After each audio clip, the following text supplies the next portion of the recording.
ચાલો મિત્રો, જય શ્રી કૃષ્ણ. કેમ છો? ફાઇન. ઓકે.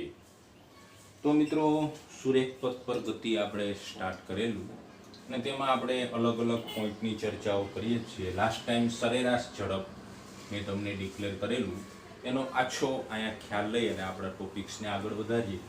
સરેરાશ ઝડપનું સૂત્ર કાપેલું કુલ અંતર છેદમાં લાગતો કુલ સમય. ઓકે, બધાને ઠીકઠાક ખબર છે. આ એવરેજ બોલાય, કઈ રીતે દર્શાવાય એ બી આપણે વ્યાખ્યાયિત કરેલું. સ્પીડ યાની કે ઝડપને બી વડે દર્શાવશું. ઓકે, આને કહેવાય એવરેજ યાની કે સરેરાશ ઝડપ ઇઝ ઇક્વલ ટુ કુલ અંતર ડી છેદમાં ટોટલ ટાઈમ ટી. એનો એક પર્ટિક્યુલર કેસ આપણે વ્યાખ્યાયિત કરી શકાય કે કોઈ ફિઝિક્સમેન ઉગમ બિંદુથી ગતિની શરૂઆત કરે છે ધન એક્સ દિશામાં. ઓ થી એ દરમિયાન એ ભાઈ d1 જેટલું અંતર કાપે છે અને તે માટે એને ટાઈમ લાગે છે t1. ઓકે, હવે એ થી બી એ ભાઈ ગતિ સ્ટાર્ટ કરે તો તે દરમિયાન એ d2 જેટલું અંતર કાપે છે ત્યારે ટાઈમ લાગે છે t2. એ જ રીતે b to c કાપેલું અંતર d3 છે ત્યારે ટાઈમ t3 લાગે છે અને c થી d કુલ અંતર તે દરમિયાન d4 કાપે છે, સમય t4. એવું અનંત સુધી વિચારી શકાય તો મેં અનંત તરીકે dn અને ત્યારે ટાઈમ લાગે છે tn.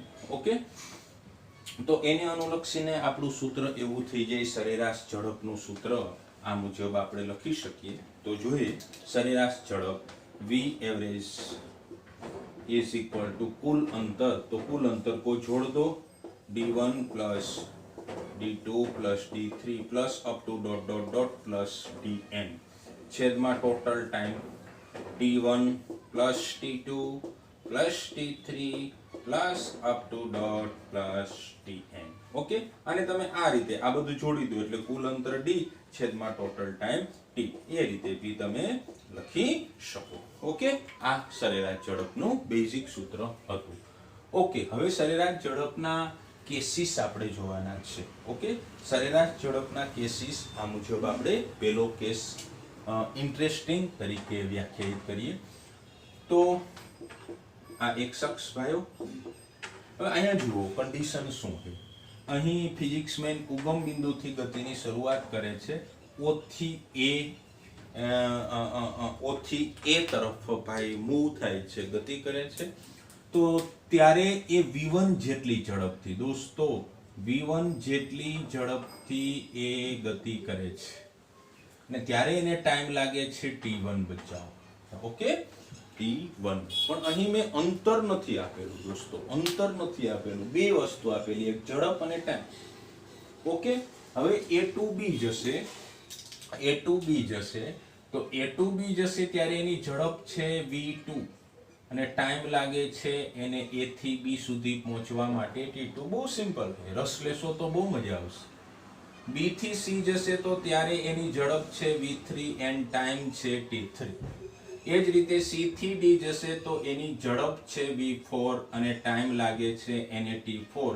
એવી રીતે અનંત સુધી આપણે આ માર્ગને વિચારી શકાય. હવે d2 અનંત પદ તરફ જઈ રહ્યો છે તો તે દરમિયાન ભાઈની ઝડપ છે vn અને ટાઈમ લાગે છે tn. ઓકે, તો હવે આવા કેસમાં આપણે સરેરાશ ઝડપ જોઈએ છે. તમને બે વસ્તુ આપેલી છે ફિઝિક્સમાં. મેઇન વસ્તુ તમને ક્યાં બે ટર્મ્સ આપેલા, એક ઝડપ અને ટાઈમ. આના ઉપર તમારે સરેરાશ ઝડપનું સૂત્ર ડિક્લેર કરવાનું છે. ઓકે, તો આપણે સરેરાશ ઝડપ ડિક્લેર કરી શકાય. અહીં આપણે થોડુંક વાક્ય રચના લખીએ. અહીં પદાર્થ જુદી જુદી ઝડપો, તમે ઉપરથી આ બધું લખી શકો, v1 v2 v3 up to dot dot vn. આવી બધી જુદી જુદી ઝડપથી, અમુક અંતરાલમાં v1 ઝડપથી, અમુક અંતરાલમાં v2 ઝડપથી, અમુક અંતરાલમાં v3 ઝડપ up to dot dot vn ઝડપથી ગતિ કરે છે. અને ત્યારે તેને સમય, ત્યારે તે પદાર્થને જુદા જુદા સમયો તમને આપેલા છે.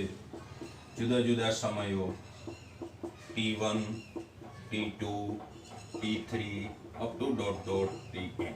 ઓકે, તો v1 જેટલી ઝડપ થી ભાઈ ગતિ કરે ત્યારે એને ટાઈમ t1 લાગે છે. આ વસ્તુ તમે સમજી જ ગયા. એ રીતે v2 જેટલી ઝડપ માટે એને t2 ટાઈમ લાગે છે. એ જ રીતે v3 જેટલી ઝડપથી ગતિ કરે ત્યારે એને ટાઈમ t3 લાગે છે. આ એનો અર્થઘટન છે. હવે મેન વસ્તુ સરેરાશ ઝડપ. તો v average is equal two, સૂત્ર તો દોસ્તો આ જ છે, કુલ અંતર છેદમાં કુલ સમય. બસ. પણ તમે રસ ઈ લો, તમને ઝડપ અને સમય બે જ વસ્તુ આપી, અંતરની વાત નથી. એટલે બધા દોસ્તો ખાસ ધ્યાન આપે. હું આ સૂત્રને આમ લખી શકું, d1 plus d2 plus d3 plus up to dot dn ના છેદમાં સમય લખવો હોય તો t1 plus t2 plus t3 plus up to dot dot dn. અહીં સુધી ઠીક છે? ઓકે, હા સાહેબ ઠીક છે. હવે તમે આ ભાગને આપણે જવા દઈએ. હવે તમે રસ લો કે આ વસ્તુને આપણે કેમ ડિક્લેર કરીએ છીએ.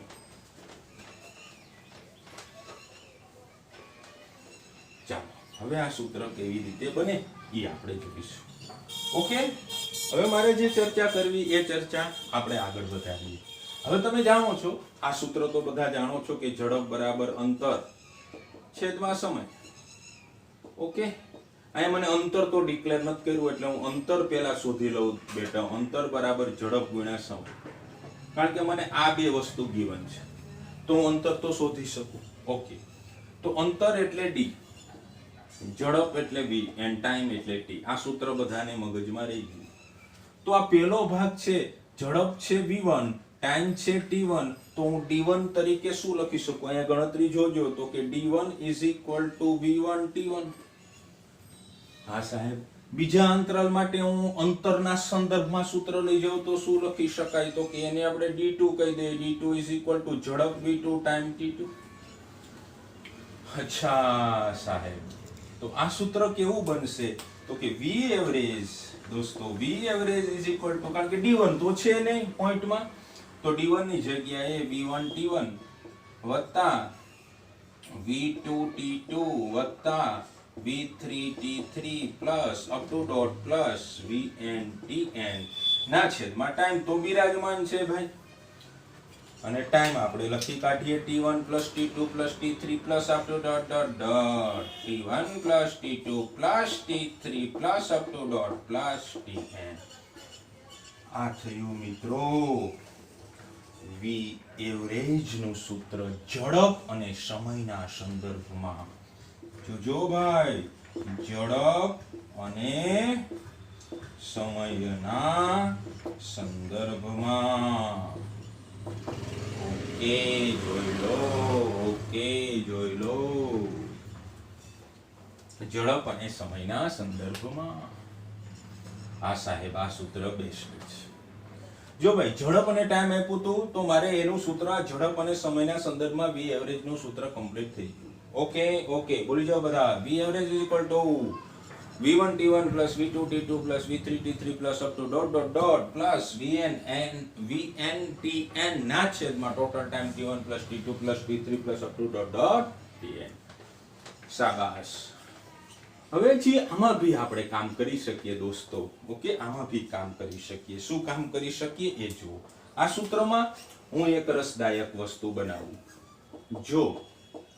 જો કેસ એવો આવે કે t1 બરાબર t2 બરાબર t3 બરાબર up to dot dot dot tn બરાબર t હોય, હે દોસ્તો, કે આ બધા સમય મેં આપ્યા ને એવો દાખલામાં કેસ આવે, એવો એક્ઝામ્પલ આવે કે t1 જેટલો જ t2, t2 જેટલો જ t3, t3 જેટલો જ t4, ટૂંકમાં ઓલ ટાઈમ ઇઝ t. તો સૂત્ર શું બને? તો કે v એવરેજ નું સૂત્ર તમારી પાસે છે ઝડપ અને સમયના સંદર્ભમાં. v average is equal two લખો v1t. શા માટે? કારણ કે t1t જેટલો છે વત્તા v2t વત્તા v3t plus up to dot dot plus vnt ના છેદમાં t plus t plus t plus up to dot dot n વખત. એ તો તમે બધા જાણો છો, કારણ કે અહીંયા બી t plus t plus t plus t એવું n ટાઈમ્સ. ઓકે, તો સાહેબ આનું સૂત્ર શું થયું?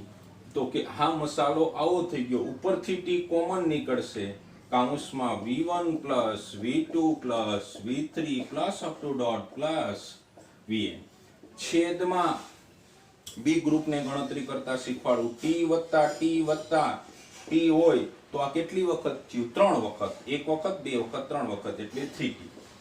એવું આ 4t હોય તો 4t, 10t હોય તો 10t, એવું ઇધર t વત્તા t પ્લસ t પ્લસ એવું કેટલી વખત છે n વખત. તો શું લખી શકાશે સાહેબ? nt. આ t અને આ t કેન્સલ થશે તો v એવરેજ નું સૂત્ર બન્યું દોસ્તો v1 plus v2 plus v3 plus up to dot vn ના છેદમાં n. આ ક્યારે સૂત્ર લાગુ પડે? જો આવી સ્થિતિ હોય, જો બધા સમય સમાન હોય તો તમે v એવરેજ નું સૂત્ર આ બોક્સમાં કરી શકો v1 plus v2 plus v3 plus up to dot vn ના છેદમાં n. હવે આ સૂત્ર વ્યાપક સૂત્ર થયું ભાઈ, પણ જો આ સૂત્ર 3 તબક્કામાં જ હોય, માનો કે અહીં સુધી જ હોય, સમજાય છે? હા, કે તમને ઝડપ આપી દીધી v1, બીજા અંતરાલમાં ઝડપ v2, ત્રીજા અંતરાલમાં ઝડપ v3, તો અહીંયા 3 ભાગ જ આપ્યા, સમય બધાનો ઇક્વલ આપ્યો. તો આ સૂત્ર તમે કેટલા માટે? 3 તબક્કા માટે લખશો. તો બોલો v1 plus v2 plus v3 ના છેદમાં ભાગ કેટલા છે? 3. માનો કે 5 વિભાગ આપ્યા હોય, 5 જુદી જુદી ઝડપ આપી હોય, v1 v2 v3 v4 v5, તો સમય બધાનો સરખો હોય તો શું લખાશે?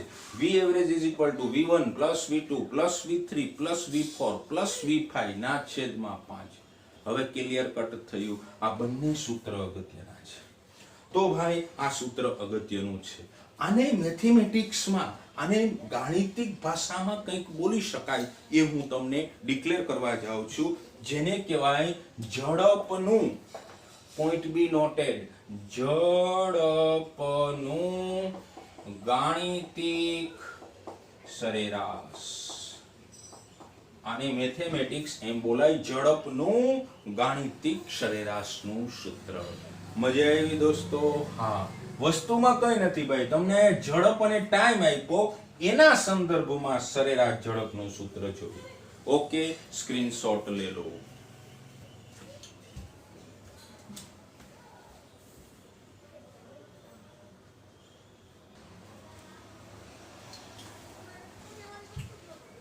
તો ચાલો મિત્રો, સરેરાશ ઝડપમાં કેસ નંબર 2 તરફ જઈએ છીએ. આપણે ભણી રહ્યા છીએ v average is equal to કુલ અંતર છેદમાં સમય. ઓકે, હવે કેસ નંબર 2 માં તમે જોઈ શકો કઈ પ્રકારે ક્રિયા થશે. ફિઝિક્સમેન O થી A જાય છે ત્યારે એની કુલ અંતર, મતલબ કે તે દરમિયાન એની d1 જેટલું અંતર કાપેલું છે, ત્યારે તેની ઝડપ v1 છે.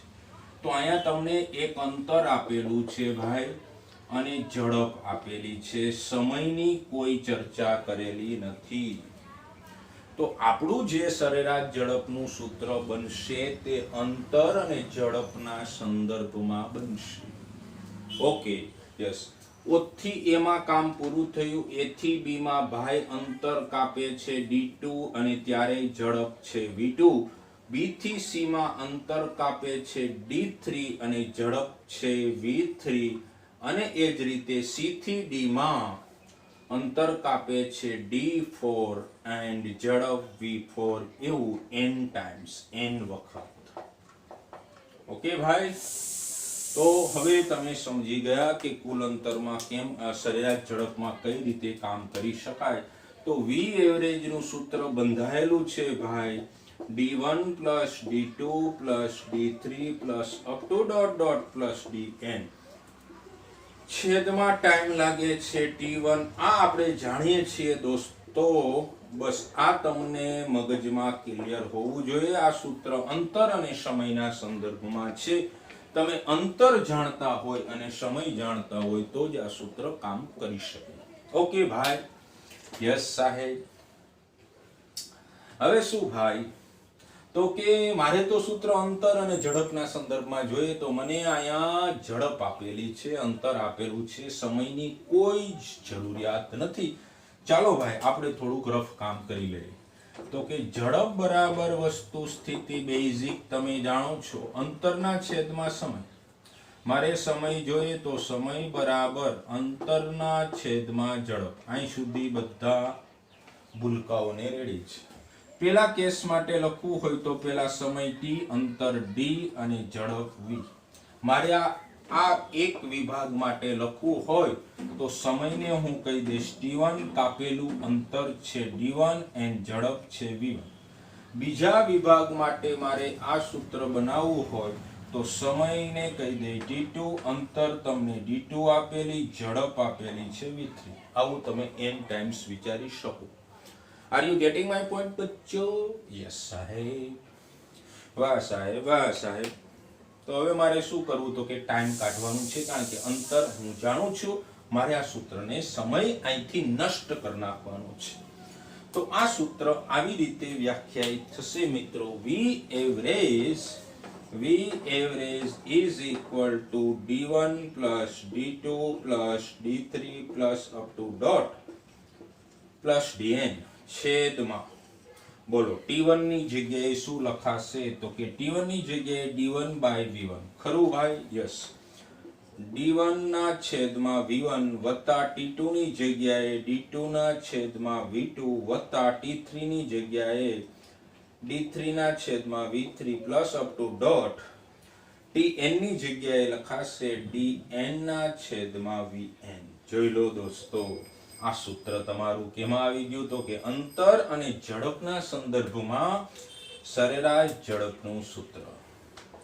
હવે તમને આના દાખલા બહુ મજા આવે ભાઈ, સમજીને કરો તો. તમે અંતર જાણતા હોય, જુદા જુદા અંતર જાણતા હોય અને એ દરમિયાન તમે ઝડપ જાણતા હોય તો ત્યારે આ સરેરાશ ઝડપનું સૂત્ર છે. આનું અર્થઘટન તમે કરી શકો. આ O થી A માં એ કેટલું અંતર કાપે છે d1, કેટલી ઝડપથી v1. ત્યારબાદ A થી B માં કેટલું અંતર કાપે છે d2, જોઈને બોલો, ત્યારે એની ઝડપ છે v2. એ જ રીતે d3 અંતર કાપવા માટે એની ઝડપ છે v3 અને d4 અંતર કાપવા માટે તેની ઝડપ છે v4. એવું n વખત વિચારી શકો. Are you getting my point? Yes. તો સાહેબ આ તો મજા આવી ગઈ. ચાલો કેસ નંબર 2 તમારા માટે સરસ મજાનો પીરસી રહ્યો છું. હવે આમાં આપણે એક કેસ મતલબ કે સ્થિતિ બનાવીએ કે જો ભાઈ d1 બરાબર d2 બરાબર d3 બરાબર અપ ટુ ડોટ ડોટ બરાબર dn is equal two d હોય તો મતલબ કે આ અંતર d IAD ટૂંકમાં d1 જેટલો d2 જેટલો d3 જેટલો d4 આ બધા કટકા સરખા હોય અને ઝડપ જો આયા હવે d1 કેના જેટલો d જેટલો ઝડપ જુદી જુદી હોય તો મારે v એવરેજ નું સૂત્ર શું? આ ઇન્ટરેસ્ટિંગ કેસ, આમાંથી જ આ ઉપજાવવામાં આવે છે. યસ સાહેબ, યસ. તો v एवरेज का सूत्र मिल गया. શું લખીશું? આ તમારી સામે છે, જોઈને લખો. d1 ની જગ્યાએ d રહેશે, ઓકે, વત્તા d plus up to dot dot કેટલી વખત દોસ્તો? n વખત. ખરું ને ભાઈ? છેદ લખતા શીખવાડો. d ના છેદમાં ઝડપ તો એ જ છે v1 ભાઈ, ઓકે. તો d1 ની જગ્યાએ d છેદમાં v1 પ્લસ d2 ની જગ્યાએ d ઝડપ v2 પ્લસ d છેદમાં v3 plus up to dot plus અહીંયા પહોંચ્યો મિત્રો d ના છેદમાં vn. ખરું કે ના ખરું? Yes, okay. ઉપર શું થશે? બધા સાદુ રૂપમાં ધ્યાન આપો. d વત્તા d એવું n વખત, એટલે કે nd. બી ગ્રુપ ધ્યાન આપશે. અહીંયા છેદ જોઈ લો, d કોમન, અહીંયા ભી d છે, અહીંયા ભી d છે, અહીંયા ભી d છે, તો હું d ને શું કરી શકું? કોમન કાઢી શકું. આ d કોમન કાઢ્યું તો કૌંસમાં શું વધ્યું? 1/v1 plus 1/v2 plus 1/v3 plus up to dot plus 1/vn. અહીં સુધી ક્લિયર છે બધા? ઓકે. d ને ડીકો માર ડાલા ભૈયા. તો મારી પાસે v એવરેજ નું સૂત્ર ઉપર લખીશ. હવે v એવરેજ નું સૂત્ર આવું બન્યું. d ને ડીકો માર ડાલા ઉપર n છેદમાં 1/v1, right, plus 1 upon v2 plus 1 upon v3 plus up to dot plus 1 upon vn इसको याद रख लो दोस्तों। આ ક્યારે સૂત્ર પર્ટિક્યુલર આ સ્થિતિ હોય તો શું સૂત્ર આવ્યું v average is equal two જો બધા અંતર સરખા હોય તો v average is equal two n છેદમાં 1 upon v1 plus 1 upon v2 plus 1 upon v3 plus up to dot dot dot plus 1 upon vn। Okay, તમને આમાં ત્રણ ભાગ જ આપ્યા હોય 1 2 ને 3 ત્રણ ભાગ જ આપ્યા હોય છોકરાઓ, અંતર બધા સરખા હોય, રકમ અગત્યની રહેશે તો આ બધું તમે એક્સેપ્ટ કરી શકશો। અંતર સરખા છે, ઝડપ પહેલા v1 પછી v2 પછી v3 ત્રણ તબક્કામાં મારે કામ કરવાનું છે તો ડાયરેક્ટ સૂત્ર લગાડો n, કારણ કે તમને ત્રણ તબક્કા એવા એટલે n3 છેદમાં 1 upon v1 plus 1 upon v2 plus 1 upon v3। એ બી હું હમણાં લઉં છું, તમને મજા આવશે। ઓકે, અહીં સુધી ક્લિયર થયું? યસ કહી દઉં, યસ। વાહ સાહેબ વાહ। તો આ કેસ નંબર 2 આમાં હું થોડુંક તમને મસ્ત બનાવી દઉં છું। જો ભાઈ માની લે કે કોઈ એક્ઝામ્પલ है, અંતર બે સરખા કાપે છે, હું આકૃતિ भी બનાવી દઉં રફલી। એક શખ્સ આ ફિઝિક્સ મેન O થી A ગયા, A થી B એ ગયા। ઓકે, બે ભાગમાં મારે કામ કરવાનું છે। આ અંતર D, ઝડપ છે v1, A થી B માં બી એ સેમ અંતર કાપે છે પણ ઝડપ છે ભૂલકાઓ v2। તો મને પૂછે કે આ ફિઝિક્સ મેનની સરેરાશ ઝડપ શોધો। લો, સમજાઈ ગયું કેસ? અંતર તો બે સરખા હે, આ અંતર તો બંને સમાન છે। હવે તમે કેટલી પ્રેક્ટિસ કરો એના ઉપર આધાર રાખે। ઝડપ, અંતર અને ઝડપને સાંકળતું સૂત્ર મગજમાંથી ઓકે થવું જોઈએ। ફૂલ પ્રેક્ટિસ 2-3 વખત સૂત્ર લખશો એટલે તમે બી ડાયરેક્ટ લખી શકશો। v average is equal two ઓલું સૂત્ર લાગશે n ની જગ્યાએ, કારણ કે એક વિભાગ બે વિભાગ એટલે 2 છેદમાં 1 upon v1 plus 1 upon v2। લો, હવે 2 છેદમાં લસા લઈ લો v1 v2 લસા આવશે, એ બધાને આવડવું જોઈએ। v1 v2 લસા આવશે, આની પાસે v1 છે, આ ભાઈ પાસે v1 છે, શું નથી? v2 નથી, તો v2 ઉપર ગુણશે, ખરું ભાઈ? વત્તા આ ભાઈ પાસે શું છે? v2, શું નથી? v1, તો આ v2 આ ભાઈ વયો જશે ઉપર 2 v1 v2 ના છેદમાં v1 plus v2। આ સૂત્ર v average complete, v average complete. Okay, 2v1 v2 ના છેદમાં v1 plus v2। તમે v1 આપી દીધો હોય, v2 આપી દીધો હોય તો દાખલો ઓન ધ સ્પોટ થઈ જશે। ત્રણ વિભાગ માટે કરું છું। આનું કમ્પ્લીટ થયું? યસ। હવે હું આગળ વધું। ત્રણ વિભાગ, આને આ દાખલો ત્રણ વિભાગમાં B થી C એ ગયા ભાઈ, અંતર D, ઝડપ v3। ઓકે, કરી શકો? હા, તમારે તો જોવાનું છે કે O થી A માં એ અંતર D જ કાપ્યું, A થી B માં અંતર D જ કાપ્યું, B થી C માં બી અંતર D જ કાપ્યું। ત્રણ વિભાગ કમ્પ્લીટ થયા। તમને સરેરાશ ઝડપનું સૂત્ર લખતા આવડવું જોઈએ, બરોબર? તૈયારી કરો। Okay, v average is equal two, સૂત્ર તમારા મગજમાં રટેલું હોવું જોઈએ, n3 છેદમાં 1 upon v1 plus 1 upon v2 plus 1 upon v3। R you getting my point? Yes. લસા લો, બાકી હવે મેથેમેટિક્સ છે। 3 છેદમાં લસા આવશે v1 v2 v3 v1 v2 v3। Okay okay, લસા મેં લઈ લીધું। લસા લેતા આવડે કેટલાને? હાથ ઊંચો કરો। યસ। હવે આ ભાગનું તમે સોલ્યુશન, આ ભાઈ પાસે v1 છે, તમારો લસા એવો v1 v2 v3। આ ભાઈ પાસે v1 છે, શું નથી? v2 અને v3 નથી, ઉપર ગુણી લો v2 v3 પ્લસ અહીંયા પહોંચ્યા, આ ભાઈ પાસે શું છે? v2 છે, શું નથી? v1 v3 નથી, ઉપર v1 v3 પ્લસ આની પાસે શું છે? v3, શું નથી? v1 v2।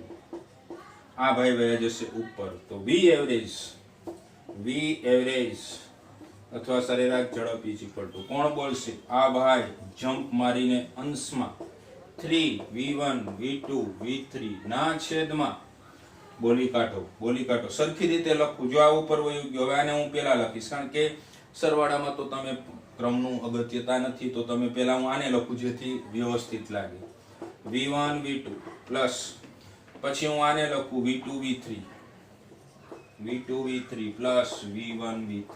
R you getting my point? આ બધી એમસીક્યુ હે દોસ્તો, નહીતર ભયજનક લાગશે ફિઝિક્સ. આ બધી કેસ તમે સમજી લો. જો ફિઝિક્સ જેને આવડે તો એને એટલું જ યાદ રાખવું પડે બસ, તો એનું ફિઝિક્સ કમ્પ્લીટ થઈ જાય. બાકી ગોખેલું હશે તો કામ નહીં બને ભાઈ. Okay yes. તો ભાઈ આ સૂત્ર થઈ ગયું 3v1 v2 v3 upon v1 v2 plus v2 v3 plus v1 v3. કિંમત આપી હોય, કિંમત એમાં અદા કરી દેવાની, વાત પૂરી થઈ ગઈ. 4 વિભાગ હોય તો પણ 2 વિભાગમાં હમણાં મેં શીખવાડું 3 વિભાગ. આ બહુ પ્રચલિત છે, મજા આવે એવું છે. R you getting my point? Yes. તો આ વસ્તુ તમારા મગજમાં હોવી જોઈએ. હવે હું મેથેમેટિક્સ રજૂ કરું છું. આ બધા એમસીક્યુઓ છે. આ સૂત્ર તમે દેખાય છે B group and A group, મારા વાલા ભાઈઓ તથા બહેનો. આ સૂત્ર દેખાય છે. યસ. આને મેથેમેટિક્સ શું કહેવાય? સૂત્ર તો સરેરાશ ઝડપનું સૂત્ર જ છે, ઓકે, પણ એને મેથેમેટિક્સમાં શું કહેવાય એ હું લખી દઉં છું. એને કહેવાય ઝડપનું હાર્મોનિક સરેરાશ. વાત નોંધ લો, ઝડપનું હાર્મોનિક સરેરાશ. આની પહેલા કેસ 1 માં આપણે જોયું હતું ઝડપનું ગાણિતિક સરેરાશ. અહીંયા છે ઝડપનું હાર્મોનિક સરેરાશ. ક્લિયર કટ છે ભાઈ? ઓકે. કેસ 1 અને કેસ 2 તમારા મગજમાં ક્લિયર છે? યસ. ઓકે, સ્ક્રીનશોટ લે લો.